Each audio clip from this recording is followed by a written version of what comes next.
Kemudian selanjutnya yang menjadikan mudah-mudahan amal kita ini adalah diterima di sisi Allah Subhanahu wa taala adalah istiqamah.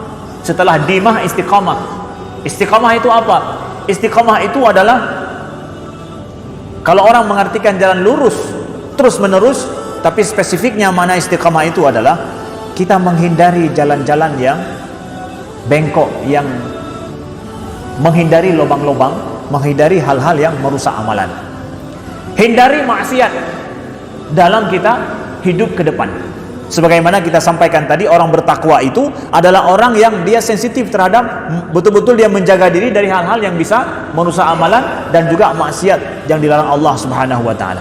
Maka orang istiqamah itu adalah, kalau boleh kita sampaikan, bukan cuma terus menjaga sholatnya, tetapi adalah dia menjaga diri daripada fahsya wal munkar.